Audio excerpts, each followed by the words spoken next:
Vivemos tempos inusitados. A Europa, o berço da cultura e da civilização, depois de ainda estarmos sob a onda da pandemia, vê-se a braços com a dor hedionda da guerra.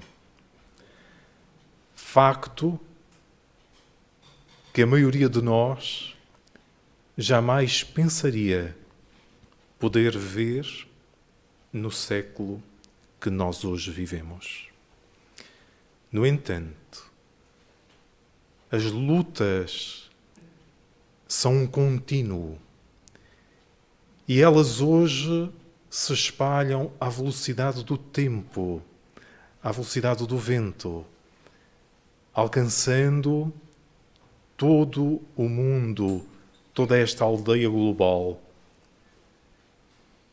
E isso faz-nos pensar, faz-nos cogitar sobre o nosso papel hoje, estando reencarnados e compreendendo o valor da reencarnação à luz da veneranda doutrina dos Espíritos, percebemos a urgência de saber viver estas horas, preservando-nos, preservando aquilo que de melhor possamos ter, o equilíbrio, a mansiatude, a tranquilidade. E entre todos os valores que a alma humana poderá granjear, um deles se levanta como um grande sol, como um grande baluarte, ao qual todos nós, invariavelmente, somos compelidos a pensar e a refletir.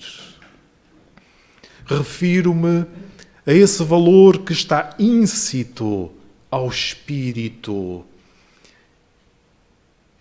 a fé.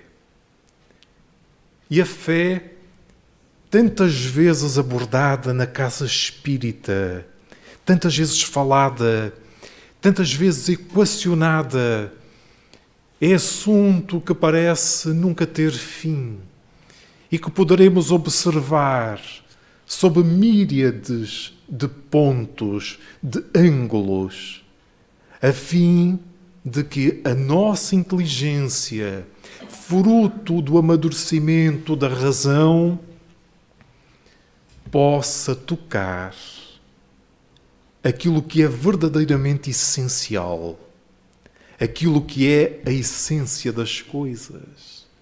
E como disse Exupéry, o essencial é invisível aos olhos, porque o essencial gravita numa esfera muito particular, aquela que nós dizemos quase que em linguagem poética, a esfera ou uma linguagem do coração. E para falarmos da fé, mais do que a razão, mais do que um intelecto, nós temos de entrar primeiramente nesse espírito que anima para entendermos o significado tão profundo de um sentimento que habita, ainda que de uma forma muito ténue, em cada um de nós. E eu digo que habita porque ao estudarmos o Livro dos Espíritos, na sua terceira parte sobre as leis morais, todos nós ali observamos as respostas dadas pelos imortais a Kardec, dizendo-lhe que o sentimento existe inicialmente sob a forma do instinto. E o instinto, no decurso de milénios, tem-se vindo a fixar em cada um de nós, naquilo que são os reflexos condicionados, conforme estudamos com muita propriedade na Evolução em Dois Mundos, de André Luiz. E esse instinto, que será mais tarde sentimento burilado, por analogia, ocorre com a fé. A fé é aquele sentimento especial e particular da alma humana, do espírito, quando ele confia em si mesmo, quando tem altruísmo e força interior para acreditar em si que é capaz, e quando nos sentimos capazes e moralmente educados, percebemos que não somos do mundo, que estamos momentaneamente no mundo. É como todo aquele indivíduo que em qualquer área do saber, apesar de muito estudar, de muito amadurecer, de muito refletir, de muito cogitar, se vai apagando.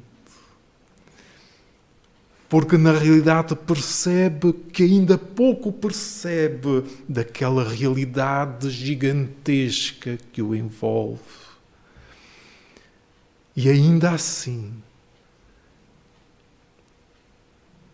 a fé é um grande oceano,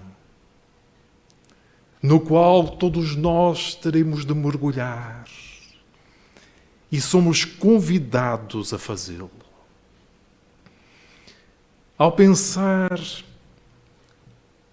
neste núcleo de estudo e de oração, neste final do mês de março, em que nos aproximamos da comemoração da Páscoa mais uma vez, eu trouxe para a nossa reflexão desta noite um apontamento, uma nota, um versículo, neste caso do Evangelho de Lucas, para podermos, a fim de analisá-lo, extrair elementos que trouxessem sentido à nossa vida, no hiato temporal que nós hoje vivemos, com todas estas turbulências e circunstâncias, mas na realidade grandes desafios.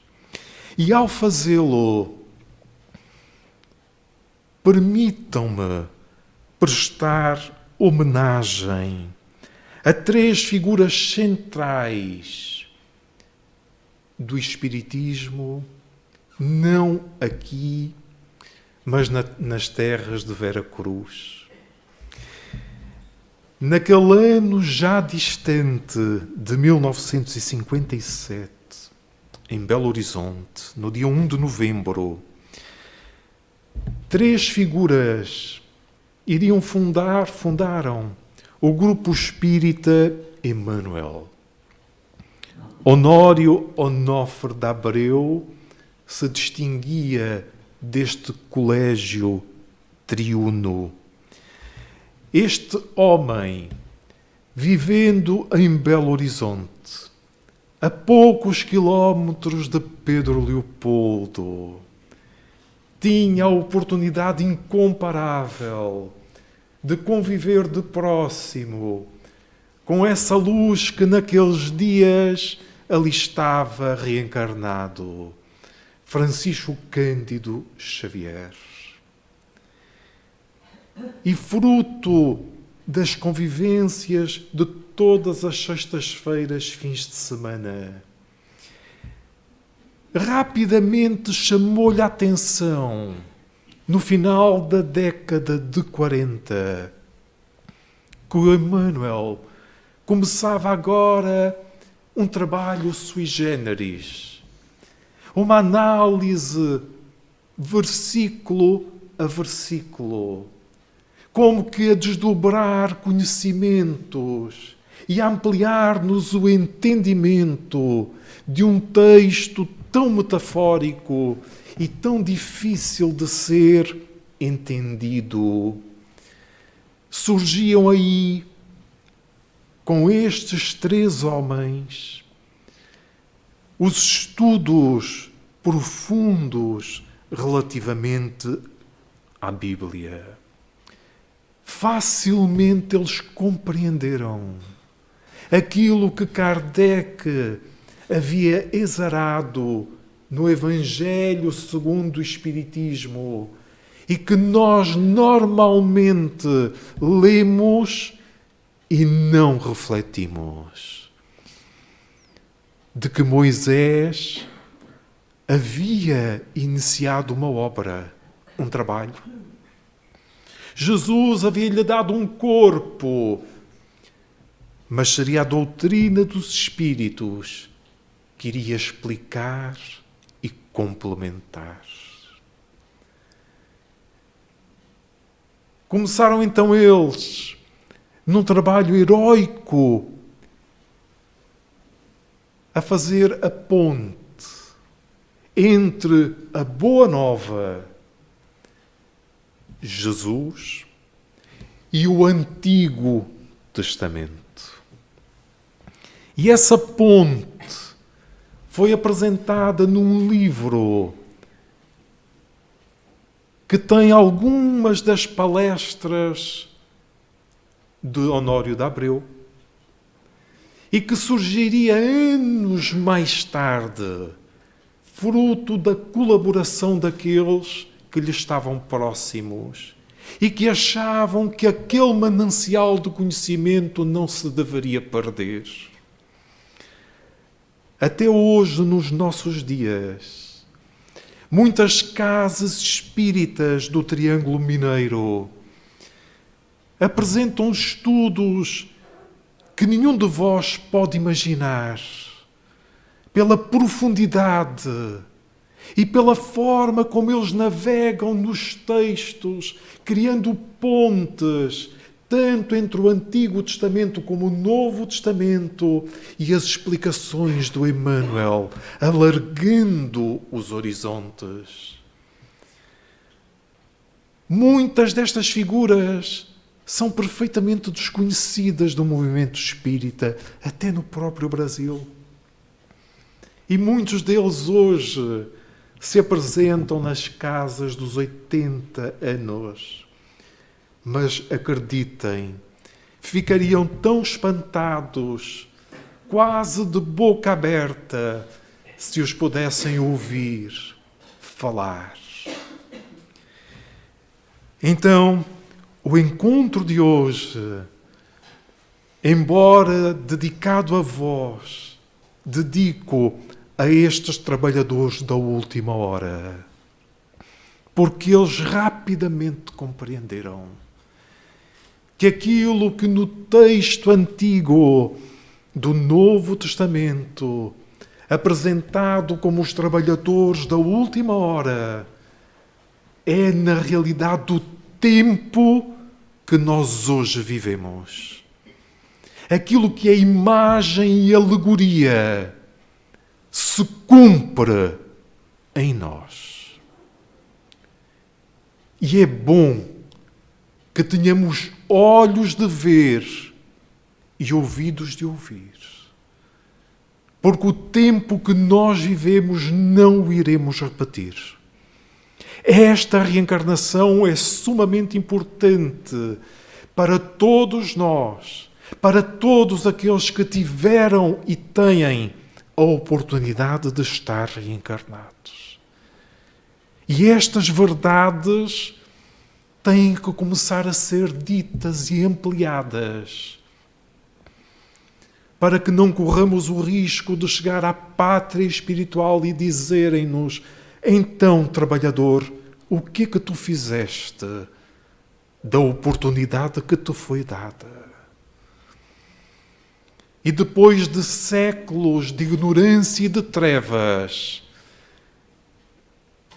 Nós temos de aprender, como disse André Luiz no primeiro capítulo do livro Nosso Lar, é preciso suar agora para não termos de chorar depois. Então, ao pensarmos o Evangelho de Lucas, no capítulo 22, encontramos o versículo 32, com uma fala inusitada do Cristo. Eu, porém, roguei por ti, para que não cesse a tua fé. E tu, quando voltares, apoia os teus irmãos. Obviamente,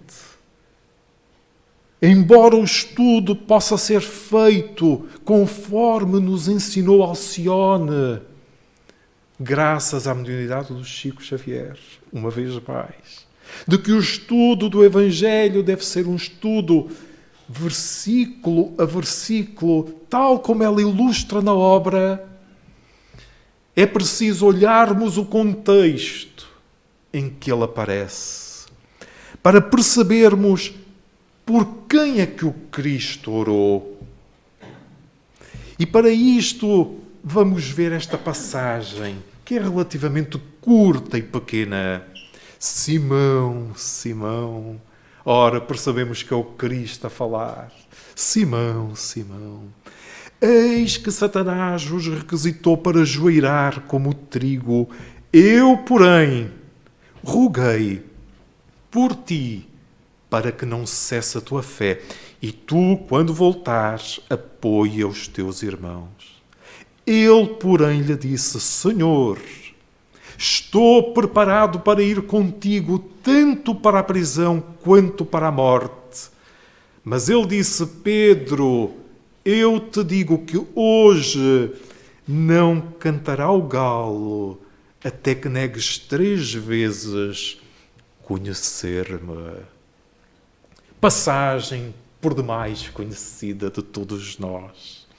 Ainda que nem sempre estejamos familiarizados com o Evangelho, ainda que não tenhamos o hábito de compulsá-lo e de estudá-lo com parcimónia, com minúcias, com cuidados. E poderemos olhar isto não apenas em Lucas, mas também em Mateus, no capítulo 9, mas também em Marcos. E o Evangelho de Lucas é um evangelho muito peculiar. Graças ao livro Paulo e Estevão, nós sabemos que parte do texto não seria propriamente do Lucas, mas seria do próprio Paulo. E o Paulo, estando preso em Cesareia Marítima, temendo não ter tempo para redigir aquilo que ele desejava, que seria um evangelho para a posteridade, dá a Lucas, a Lucano, os seus pergaminhos, que haviam sido escritos em lugar peculiar, em Éfeso, quando ali visitando Maria, mãe, pôde tomar notas da vida do Cristo. Na realidade, ele havia sido inundado pelo psiquismo amoroso de Maria, mas havia prescrutado mais longe. Paulo era um homem de uma inteligência fulminante, de uma argúcia ímpar. E tomado daquele magnetismo de Maria, as suas notas eram rutilantes de luz. Quando ele as passa para Lucas, Lucas guarda-as junto ao próprio coração. E como era um homem letrado, culto, que sabia escrever no grego, mas um grego que saía do grego vulgar, ele vai agarrar aqueles textos escritos, apontados de uma forma cronológica da vida do Cristo e vai-lhes dar um determinado corpo, um determinado contexto. Na realidade, todo o Evangelho de Lucas, para todos aqueles que o estudam, sabem de antemão que o objetivo central são as parábolas. O objetivo central do Evangelho de Lucas são as parábolas e toda a construção da narrativa se destina àquele momento culminante que está precisamente no centro do Evangelho de Lucas.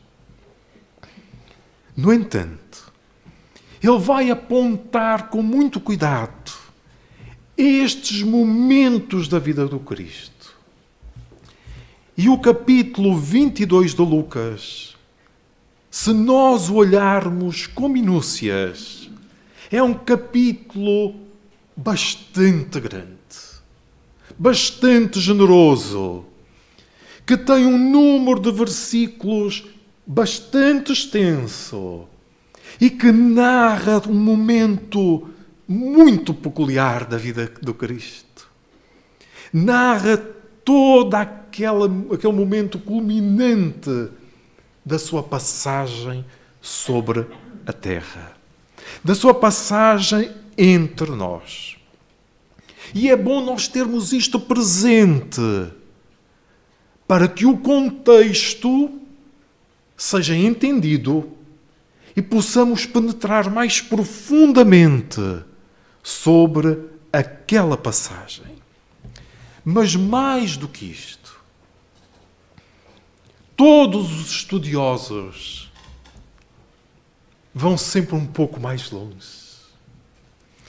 E quando nós queremos estudar isto, deveríamos sempre analisar o texto do grego antigo. Obviamente, nós não vamos entrar nestas minúcias. É uma nota de rodapé. É um conhecimento que hoje é possível. Está à nossa mão. Quando ousamos entrar no NEP, no núcleo dos estudos e do aprofundamento do Evangelho. E quem entrar neste site do NEP vai poder ter acesso ao texto grego, ao tempo em que ele foi redigido. E isto permite-nos olhar palavra a palavra. E aqui é que está o interesse. É que quando nós entramos no âmago da palavra, nós vamos ver subtilezas que de outra forma nos escapariam ao sentido, à compreensão. E a palavra mais extraordinária desta passagem é, sem dúvida, uma das palavras que é rogai. Em que o Cristo diz que irá rogar pelo Simão Pedro. E utiliza este verbo, rogai. Rogai, que no grego é a palavra deomai. Deomai. E a palavra deomai tem um sentido muito específico. Porque ela aparece muitas vezes no Evangelho de Lucas. Mas este rogar aqui, qual é o sentido que ele tem? É um rogar com urgência. É uma rogativa muito intensa. Quando nós estamos numa aflição, o que é que nós fazemos? Rogamos. E queremos quase ter uma amplificação para que a nossa rogativa chegue o mais alto que for possível e possa ser atendida. É como se nós sentíssemos que a casa está em chamas e precisamos do bálsamo da água para acalmar. Este Deomai é neste sentido, é uma rogativa urgente. E reparem que é o próprio Cristo a dizer a um dos homens daquele colégio de 12 homens: eu roguei por ti. O Cristo está a afirmar. E coisa extraordinária daquele conjunto de homens. Se calhar nenhum de nós pensaria que o Cristo iria orar por Simão Pedro. Mas é que de todos eles, o mais duro, o mais agreste, aquele que tinha o coração mais difícil, era Simão.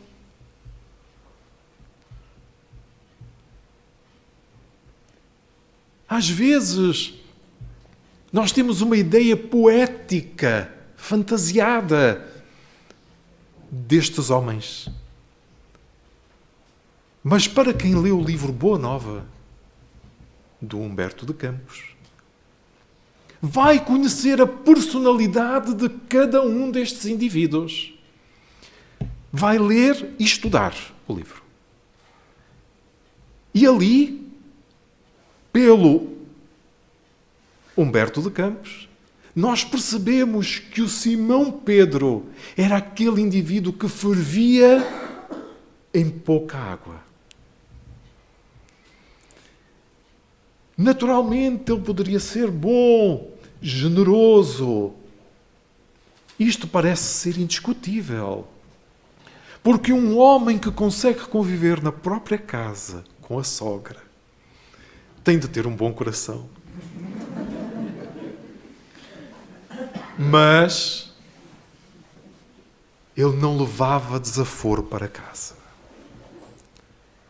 E nessa rispidez que ele poderia considerar que era autenticidade de caráter, ele dizia aquilo que a prudência manda não dizer. Aquilo que o polimento, mais do que o polimento social, o polimento emocional, faz com que não se diga.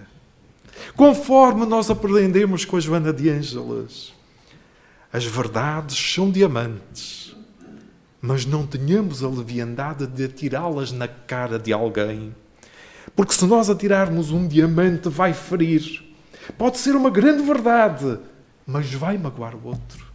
Mas se nós envolvermos esses diamantes nos panos da serenidade, da tranquilidade e ofertarmos naturalmente, generosamente, o outro vai abraçar-nos no dia em que perceber que lhe demos algo de incomensurável valor. Simão Pedro ainda não havia atingido isto. Então, quando Cristo afiança que irá rogar por ele, é uma rogativa de urgência, mas vai rogar pelo quê? Para que não lhe falte a fé. Ora, no livro Vinha de Luz, pelo Emmanuel, nós vamos encontrar um texto, como diz a nossa amiga Celeste Aurora aqui presente, delicioso. Declara o Mestre haver pedido ao Supremo Senhor para que em Pedro não se enfraqueça o dom da fé. O Emmanuel está a comentar este versículo. E ao comentá-lo, ele diz: declara o Mestre que rogou para que ele não se enfraqueça. Algo muito importante. Salientou assim o Cristo a necessidade essencial da criatura humana. A fé é essencial. É o Emmanuel que nos está a afirmar isto. No que se refere a uma confiança irrestrita em Deus. Quando nós todos somos convocados à reencarnação, há algo que nós temos como um denominador comum. Independentemente do sítio, da latitude onde nós possamos reencarnar, da sociedade, da família, das maiores ou melhores condições intelectuais da família que nos recebe, materiais da família que nos recebe, há algo que nos é comum a todos. A dor. O sofrimento. Porque a dor e o sofrimento nivelam a parentela humana. Nós todos sofremos da mesma forma. Não interessa se é a rainha da Inglaterra, se é um mendigo na Etiópia. Quando a dor chega, nós somos todos iguais. E é quando chega a dor de ordinário que nós pensamos na transcendência da vida. Graças à doutrina dos Espíritos, nós já aprendemos que é o contrário. Nós primeiro pensamos na transcendência da vida e cultivamos para que quando chega a dor não nos apanhe desprevenidos. Diz o Emmanuel, testemunhava que de todas as realizações sublimes do homem atual, a fé viva e ativa é das mais difíceis de serem consolidadas.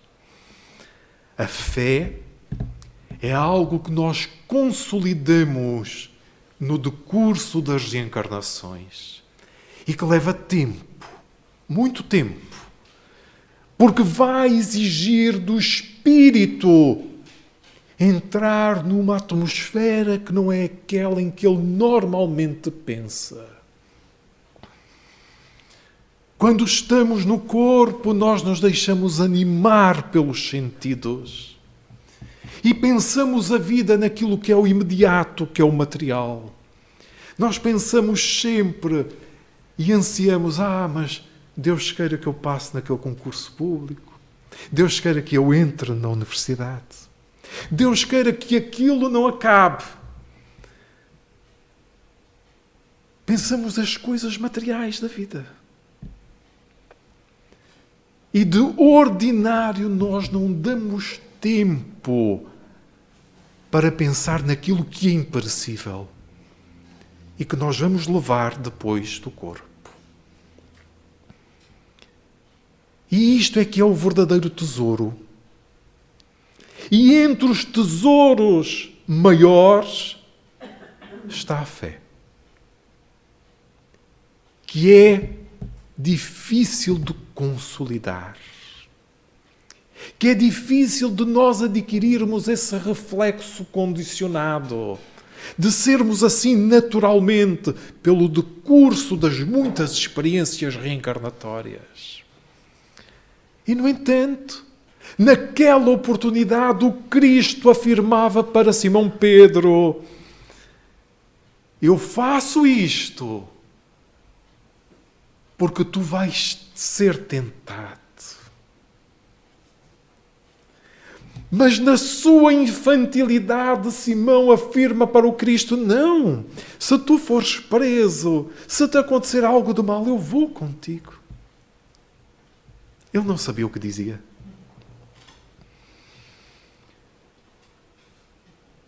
Porque horas mais tarde ele foi tomado pelo medo.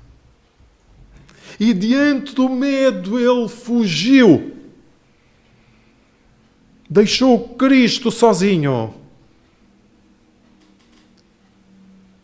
E estando longe, ainda que nas imediações do templo, observando a Torre Antônia, observa a prisão do Cristo.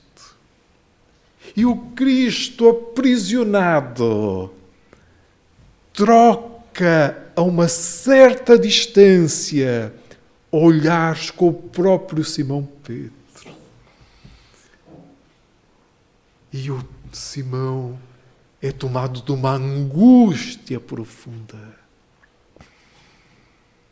porque já o havia renegado 3 vezes. E o galo cantou. E a consciência entrou em torpor, em desatino. Apesar de ele ter convivido com aquele que era a personificação da lei, com aquele que era a grande luz do mundo, ele não havia aquilatado ainda o valor do Cristo. Na realidade, ele não havia era cimentado em si o que era importante no testemunho. A hora difícil é o testemunho. Testemunho de quê? Da fé. Nós estamos aqui. Qual de nós sabe o que é que vai acontecer na nossa vida? Nos próximos dias, nas próximas horas, nós poderemos ser confrontados com um diagnóstico de uma determinada neoplasia e percebermos que temos um hiato temporal muito curto. Hoje, entre aspas, é o prato de todos os dias. Nós vemos isto a miúdo nas nossas casas, na rua onde vivemos, nos nossos círculos de amigos, dos colegas de trabalho. E nessas horas dantescas, para aqueles espíritos, para aquelas famílias, para aqueles amigos, o que nós estamos a aquilatar é um valor fulcral na vida: a fé.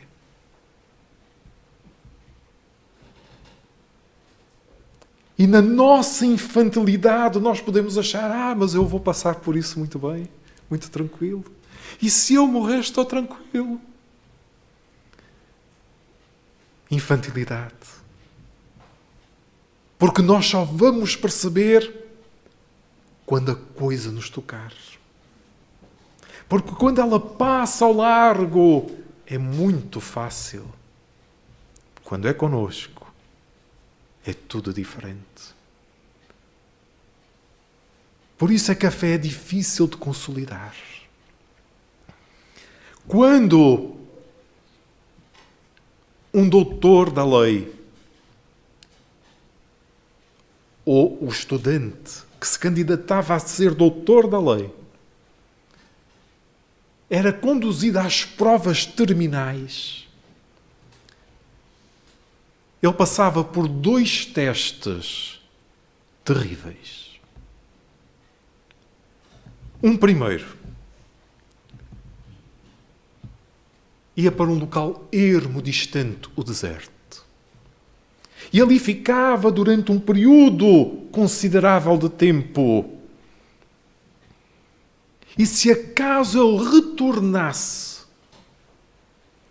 preservando tudo aquilo que havia aprendido com o mesmo entusiasmo, com a mesma alegria, com o mesmo fulgor, ele havia passado no primeiro teste para ser doutor da lei. Porque o deserto é um local ermo e onde, mais do que o corpo, a alma é testada. Contarmos somente connosco, diante de todos os desafios.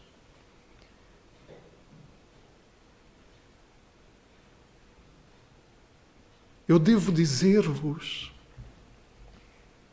que quando passei por Israel, estando perto de Cafarnaum, na hora do almoço, toda a comitiva foi almoçar. E eu pensei, que desperdício. Que desperdício. Porque o tempo é um hiato incrível.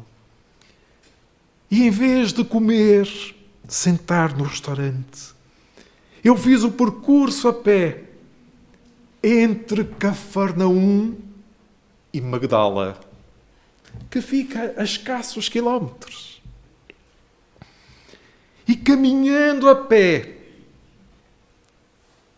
eu queria ter a noção do que seria vivenciar aqueles momentos.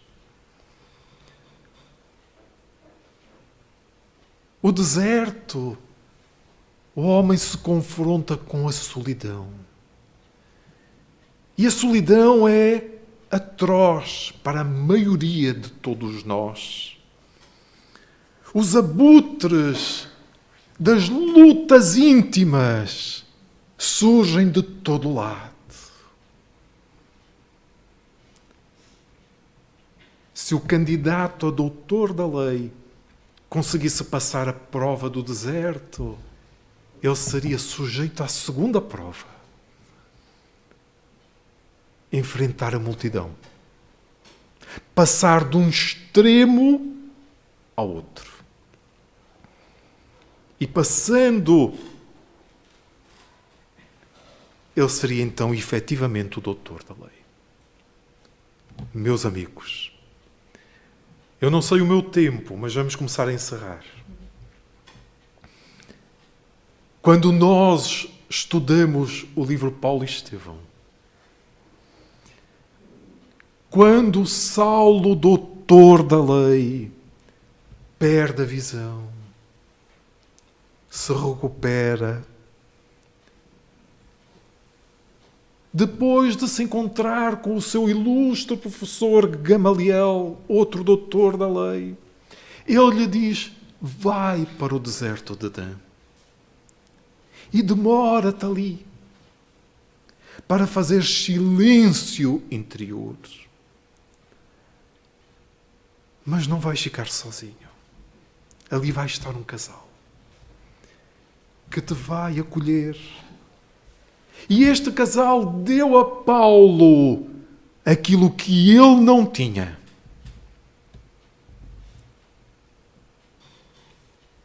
Porque, conforme todos nós sabemos, o Saulo era de entre todos os doutores da lei o mais extraordinário.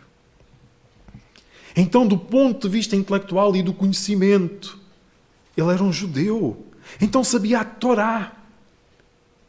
Mas quando nós hoje dizemos saber a Torá, era saber a Torá de cor. De cor. Eles recitavam a Torá. Era um texto cantado para facilitar ser decorado.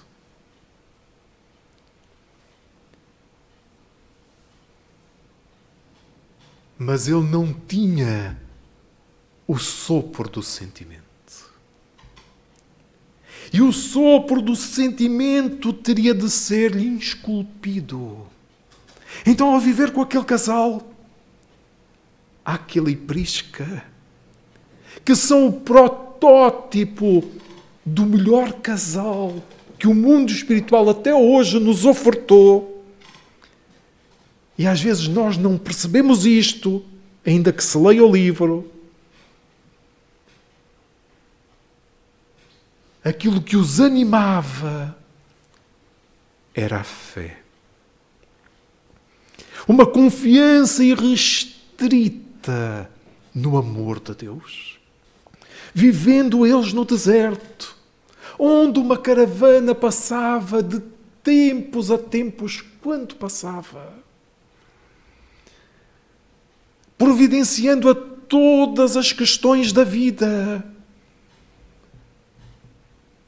Eles levavam uma vida em profunda solidão, os dois juntos. Mas ainda assim, profundamente feliz. E qualquer pequeno facto, no deserto onde nada ocorria, eles tomavam para uma reflexão.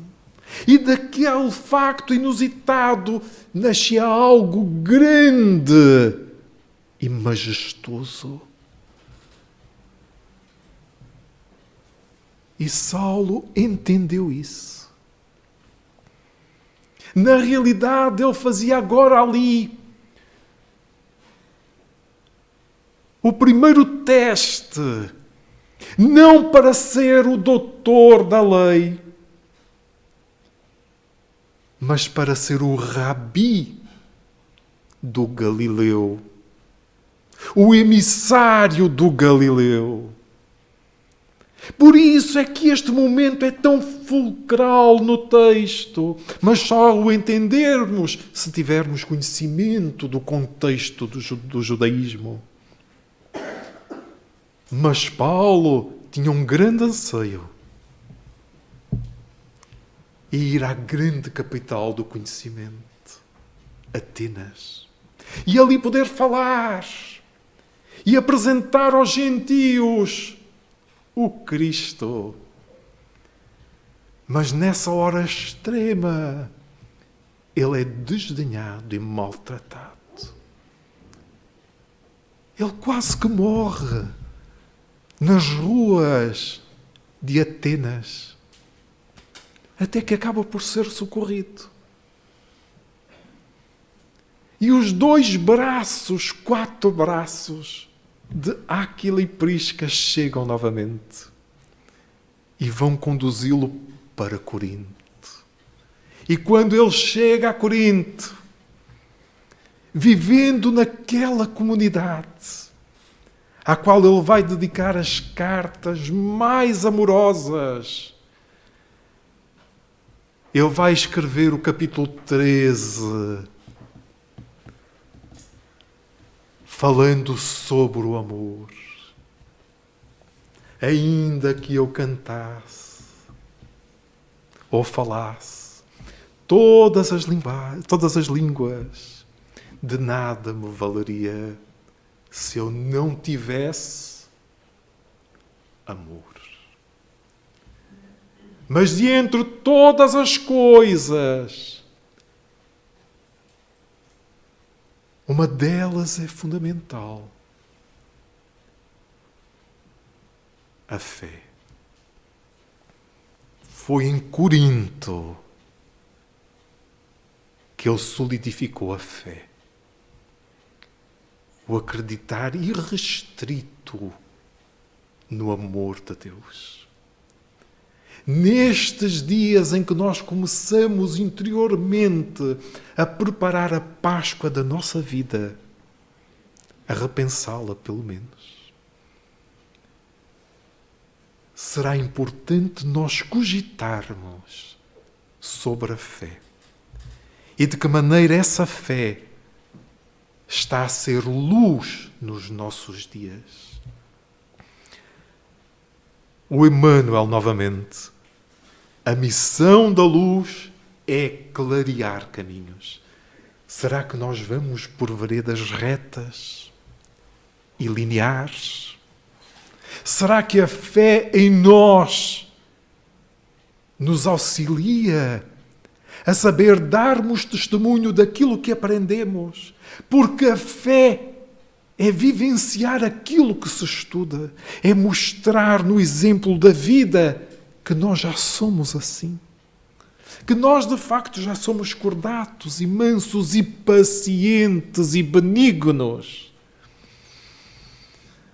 Quando nós, às vezes, perdemos a paciência porque um copo que estava ali foi para acolá.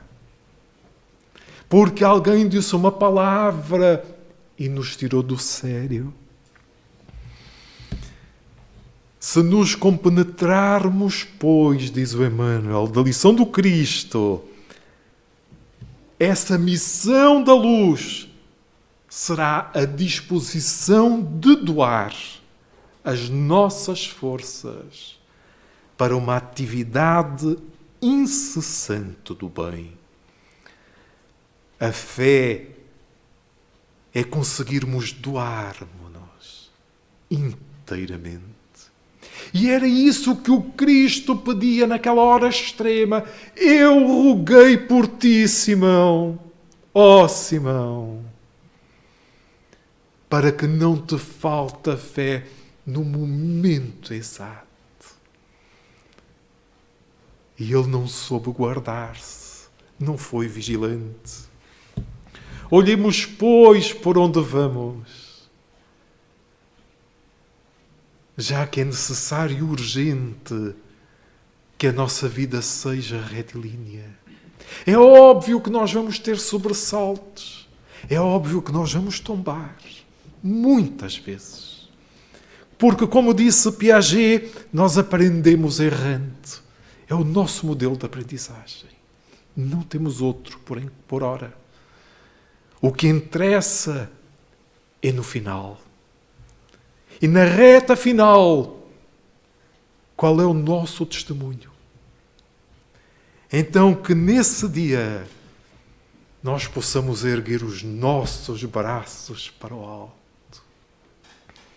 e possamos dizer do altar da nossa consciência que estamos em paz, porque cumprimos fielmente.